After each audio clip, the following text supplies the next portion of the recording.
सरकार बनेगी तो हमको पूरा यकीन है, हमारी दुआ है, हमारी गुजारिश है, हमारा ख्वाब है कि हिंदुस्तान का वजीर आजम मोदी नहीं बल्कि एक नया शख्स बनेगा जो तमाम तबकों को साथ लेकर जाएगा। आप मुतमईन रहिए कि मैं और अब्दुल ईमान इंशाअल्लाह ताला मोदी को वजीर आजम बनाने से रोकने के लिए यहाँ पर आए हैं। और दिल्ली में जब नई गवर्नमेंट बनेगी तो हम एक ऐसे शख्स को वजीर आजम बनाने की तारीफ करेंगे जो मोदी नहीं होगा, जो बीजेपी का नहीं होगा।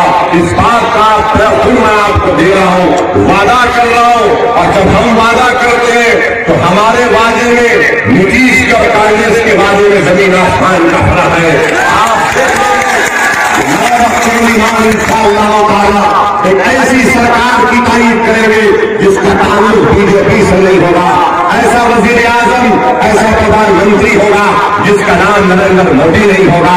मेरे भाई, मैं आपसे ये भी बात करने आया हूं कि ये नीतीश कुमार और नरेंद्र मोदी की जोड़ी, ये लैला मजनू की जोड़ी है। याद है,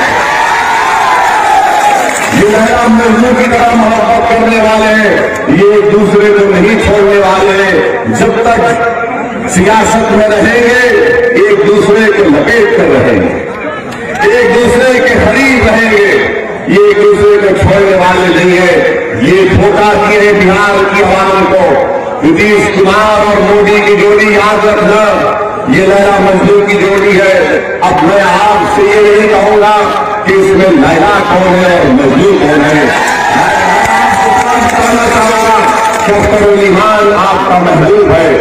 अख्तरुल ईमान आपके लिए अपनी जिंदगी का सरमाया, अपनी जिंदगी का एक खून, अपना वक्त आपके लिए कुर्बान करता है।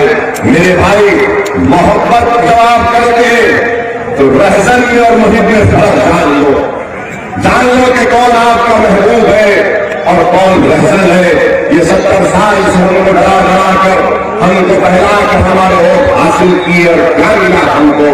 आप बताइए, जो शौकत अली जिसको आसाम में मारा गया था, उसको कैसे मारा गया शौकत अली को?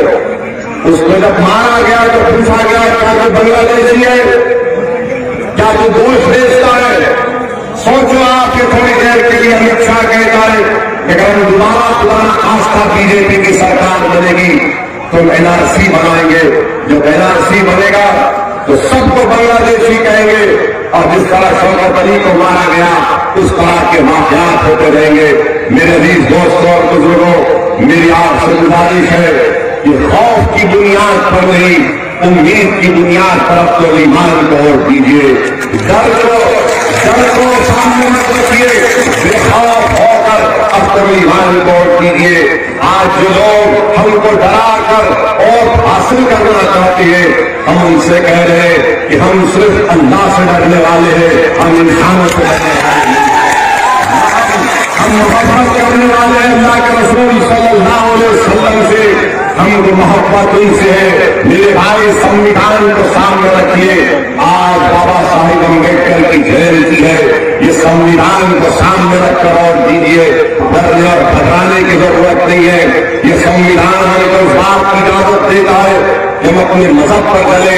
ये संविधान हमको इस बात की इजाजत देता है कि हम अपने चेहरे पर धारी रखें, अपने सर पर टोपी पहने। ये संविधान हमको इस बात की इजाजत देता है कि हिंदुस्तान में जो तमाम मज़ाहिब के लोग हैं वो अपने अपने मजहब पर चले, अपने त्योहार मनाए। जैसा आज हमारे हिंदू भाई रामनवमी मना रहे, इंशाअल्लाह ताला हम थोड़े हफ्तों में रमजान मुबारक का आगाज होगा। हम रमजान को खुशियों से मनाएंगे।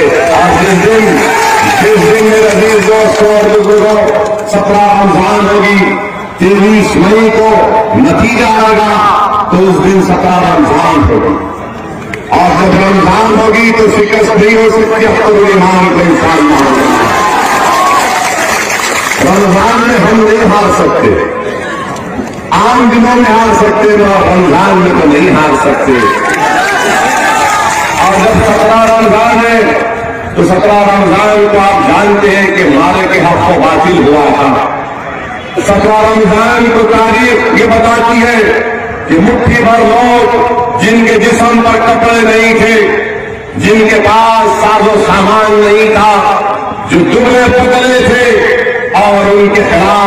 दुश्मन था वो बड़ा मोटा और ढांसा था, उसके पास ताकत थी, लाहौर लश्कर था, मगर उन्होंने हमको आज पैगाम दिया कि जो लोग अल्लाह की जात और उसकी कुदरत पर तवक्कल करके हक के लिए लड़ते हैं, अल्लाह उन गरीबों को और कमजोरों को कामयाब कर देता है।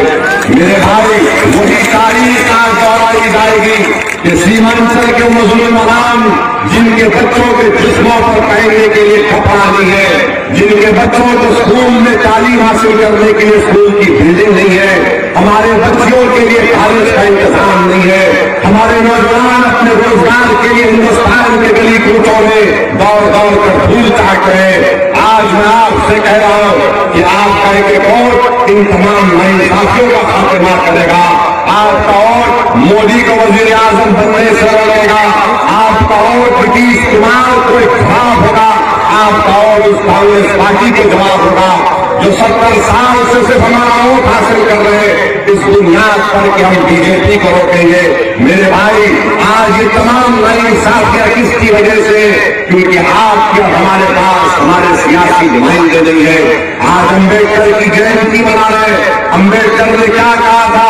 अम्बेडकर ने कहा कि सियासत में हिस्सा लो, सियासत पढ़ो, सियासत को इस्तेमाल करो। और हमने क्या किया?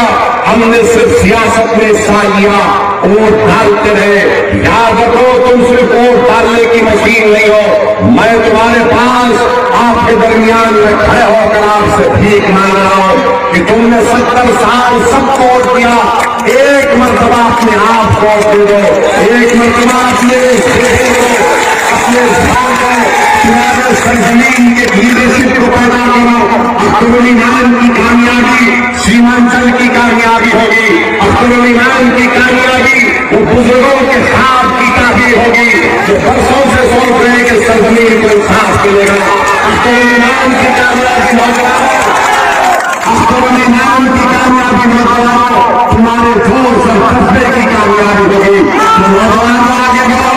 मैं अपनी मां बहनों से गुजारिश कर रहा हूं कि अख्तरुल ईमान की कामयाबी आपके भाई की कामयाबी होगी और हम आप तमाम को साथ लेकर इंशाअल्लाह ताला एक नई तारीख खत्म करेंगे। उधर सीमांचल के गरीब आवाम, अब ये बेदार होने का वक्त है। आप और नहीं सो सकते। याद रखो, ये बीज बोने का वक्त नहीं है, ये फसल काटने का वक्त है। तो कामयाबी आपके कदम चुनेगी। मैं फिर से आपसे अपील कर रहा हूं कि 18 तारीख के दिन सुबह सुबह निकलकर बेखौफ होकर पूरी उम्मीद के साथ आप मंजलिस के उम्मीदवार अख्तरुल ईमान को पतन छाप पर वतन जमाइए। अपना एक एक वोट तो जाया होने मत दीजिए। इस किशनगंज की पार्लियामेंट की सीट से अगर कोई नीतीश और मोदी को रोक सकता है, ये लैला मजनू की जोड़ी को अगर कोई शिकस्त दे सकता है, तो मर्द मुजाहिद अख्तरुल ईमान का साथ दीजिए, लगाइए।